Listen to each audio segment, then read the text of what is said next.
अस्सलाम वालेकुम।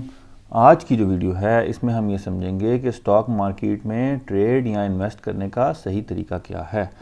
वो लोग जिन्होंने अभी अभी अकाउंट ओपन कराया है या फिर वो लोग जिनको लॉस हो रहा है, उनको समझ नहीं लग रही कि क्या करें, उनके लिए वीडियो बड़ी इंपॉर्टेंट है। क्योंकि मसला ये होता है कि जो बेसिक्स हैं वो क्लियर नहीं होती, जिसकी वजह से स्टॉक मार्केट में लॉस हो रहा होता है। वरना मार्केट में, स्टॉक मार्केट में ट्रेडिंग या इन्वेस्टमेंट करना कोई मुश्किल काम नहीं है और उसके ज़रिए पैसे कमाना कोई मुश्किल काम नहीं है।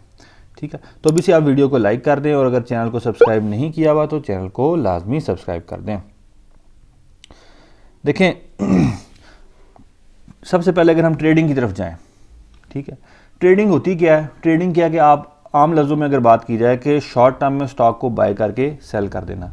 ट्रेडिंग में ये भी इंक्लूड होता है कि आपने सुबह स्टॉक को ख़रीदा और शाम को बेच दिया, या आपने आज ख़रीदा और 4 दिन बाद बेच दिया, आज ख़रीदा और दो तीन हफ्तों बाद बेच दिया। यानी शॉर्ट टर्म में आप शेयर को जो बाय सेल करते हैं उसको कहते हैं ट्रेडिंग। तो अगर आपने ट्रेडिंग करनी है तो उसके लिए क्या किया जाता है? उसके लिए किया जाता है टेक्निकल एनालिसिस। यानी कि ट्रेडिंग अगर आप करना चाहते हैं तो आपको टेक्निकल एनालिसिस जो है वो आना चाहिए। अगर हम बात करें इन्वेस्टमेंट की, इन्वेस्टमेंट क्या होती है? इन्वेस्टमेंट होती है लॉन्ग टर्म के लिए शेयर को बाय करना। यानी कि आपने एक स्टॉक को आज खरीदा है और आपका ये है कि मैं 5 साल बाद, 10 साल बाद, 15 साल बाद स्टॉक को बेचूंगा। तो अगर आपने इन्वेस्टमेंट करनी है तो उसके लिए क्या किया जाता है? उसके लिए किया जाता है फंडामेंटल एनालिसिस। यानी कि आपने अगर इन्वेस्टमेंट करनी है तो आपको फंडामेंटल एनालिसिस जो है वो आना चाहिए। अच्छा, अब हम ज़रा इन दोनों चीज़ों को भी समझ लेते हैं कि टेक्निकल एनालिसिस होता क्या है। क्योंकि अब सवाल ये आएगा कि यार टेक्निकल एनालिसिस जो है वो कैसे किया जाए, वो होता क्या है, उसको हम थोड़ा सा अंडरस्टैंड कर लेते हैं। देखें, टेक्निकल एनालिसिस होता क्या है, बड़ी सिंपल सी मैं आपको तरीके से समझाता हूँ। टेक्निकल एनालिसिस ये होता है कि आप ये देखते हैं कि माजी में इस स्टॉक की क्या मूवमेंट रही है, स्टॉक ने माजी में कैसा परफॉर्म किया, उसकी बुनियाद पे आप मुस्तकबिल में स्टॉक की मूवमेंट का अंदाज़ा लगाते हैं। यानी माजी में स्टॉक की मूवमेंट को देखकर ये अंदाज़ा लगाना कि मुस्तकबिल में स्टॉक की कीमत क्या होगी, इसको कहते हैं टेक्निकल एनालिसिस। चलें, इसको मैं आपको एक एग्जांपल के साथ समझाता हूँ। अभी देखें, आपके सामने चार्ट आपको नज़र आ रहा है। अब अज्यूम करें कि ये कंपनी का चार्ट है और आप देख सकते हैं कि इस वक्त इस जगह पे इस कंपनी के शेयर की प्राइस क्लोज हुई हुई है। अब ये जो जगह है, इस जगह पे स्टॉक की प्राइस क्या है? 25 रुपये। ठीक है, यानी कि इस वक्त इस स्टॉक की प्राइस है 25 रुपये। और आप जब चार्ट को देखते हैं तो आपको पता लगता है कि इस जगह पे ये स्टॉक माजी में इस जगह पे स्टॉक जो है वो यहाँ तक नीचे गया था और उसके बाद यहाँ से उसने रिबाउंड मारा था, ऊपर गया था। ठीक है, यानी कि 3 महीने पहले भी स्टॉक 25 रुपये तक नीचे गया और फिर यहाँ से उसने रिबाउंड मारा।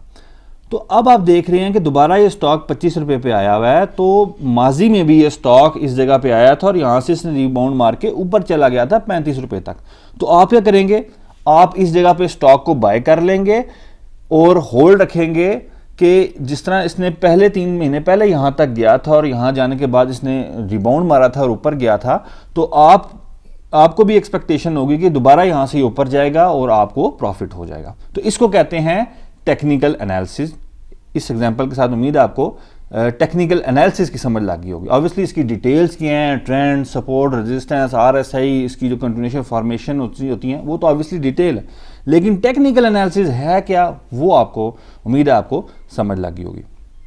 अब हम बात करते हैं फंडामेंटल एनालिसिस की, क्योंकि अगर आपने इन्वेस्टमेंट करनी है तो आपको फंडामेंटल एनालिसिस का पता होना चाहिए। फंडामेंटल एनालिसिस क्या होता है? फंडामेंटल एनालिसिस ये होता है कि आप एक कंपनी की जो फाइनेंशियल वर्थ है, उसकी मालियत जो है, ठीक है, वो आप कैलकुलेट करते हैं। ठीक है, और फिर ऑब्वियसली जब एक कंपनी की पूरी वर्थ आपको पता लगी, उसकी मालियत पता लगी, तो आप एक शेयर की कितनी मालियत होगी वो आप उससे निकाल लेते हैं।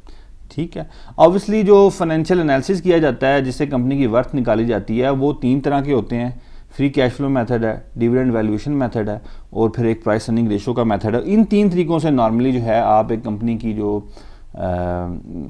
वर्थ है, जिसे हम इंट्रिंसिक वैल्यू भी कहते हैं, वो कैलकुलेट जो है वो की जाती है। अच्छा, इसको भी हम एक एग्जांपल के साथ समझ लेते हैं कि ये बेसिकली है क्या। लेट्स सपोज एक कंपनी है, उसका नाम है हमजा वड़ैच लिमिटेड, और आपने इस कंपनी का इंट्रिंसिक वैल्यू जो है वो कैलकुलेट की और आपको पता लगा कि इस कंपनी की जो वर्थ है वो तकरीबन 4 मिलियन है, ठीक है, यानी 40 लाख रुपया इस कंपनी की इस वक्त मालियत है। आपने फॉर एग्जांपल हम कहते हैं डिविडेंड वैल्यूएशन मेथड या फ्री कैश फ्लो मेथड के थ्रू आपने देखा कि इस कंपनी की ओवरऑल वर्थ जो है ना वो तकरीबन 40 लाख रुपये बनती है और इस कंपनी के टोटल शेयर्स कितने हैं, 10 लाख, ठीक है। अब 40 लाख इस कंपनी की वर्थ है और 10 लाख इसके शेयर्स हैं, तो आप कह सकते हैं कि पर शेयर जो वैल्यू बनती है वो 4 रुपये बनती है, यानी कि इसकी इस कंपनी के शेयर की जो वर्थ है जो बनती है वो है 4 रुपये, जिसको आप कहते हैं इंट्रिंसिक वैल्यू। अब आपने देखा कि इस वक्त ये जो हमजा वड़ैच कंपनी है इसकी करंट प्राइस जो मार्केट में ट्रेड हो रही है वो 8 रुपये है, तो आप क्या करेंगे, आप इसको बाय नहीं करेंगे। क्यों? क्योंकि आपको पता है कि इसकी जो वर्थ है वो 4 रुपये है, इस वक्त 8 रुपये का जो है वो ट्रेड हो रहा है, यानी कि ये क्या है, ओवर वैल्यूड स्टॉक है। लेकिन अगर यही कंपनी जो है इसके शेयर की प्राइस इस वक्त 2 रुपये हो तो आप क्या करेंगे, आप इसको बाय कर लेंगे, क्योंकि आपको पता है कि ये स्टॉक जो है इसकी वर्थ जो है, जो इंट्रिंसिक वैल्यू है वो 4 रुपये है और इस वक्त ये 2 रुपये पे है, ठीक है। तो ये क्या है, ये स्टॉक अंडर वैल्यूड है, आप इसको बाय कर लेंगे, आप इसको होल्ड करेंगे टिल द टाइम ये 4 रुपये पे पहुंच जाए। तो उम्मीद है आपको जो बेसिक्स हैं टेक्निकल एनालिसिस की और फंडामेंटल एनालिसिस की वो समझ लगी होंगी। यहाँ मैं आपको ये बता दूं कि अगर आप भी टेक्निकल एनालिसिस और फंडामेंटल एनालिसिस सीखना चाहते हैं डिटेल में, तो आप मेरे स्टॉक मार्केट कोर्स को ज्वाइन कर सकते हैं, जिसमें मैं टेक्निकल एनालिसिस, फंडामेंटल एनालिसिस और मेरी ट्रेडिंग स्ट्रेटजी क्या है वो मैं डिटेल में डिस्कस करता हूँ। ये 18 दिन का कोर्स होता है जिसकी फ़ीस जो है वो सिर्फ 5,000 रुपये है और ये व्हाट्सएप नंबर है, इस व्हाट्सएप नंबर पे आप मुझे टेक्स्ट करके ये कोर्स को ज्वाइन कर सकते हैं। तो अगली वीडियो तक के लिए मेरी तरफ से खुदा हाफिज़, फ़ी अमानिल्लाह।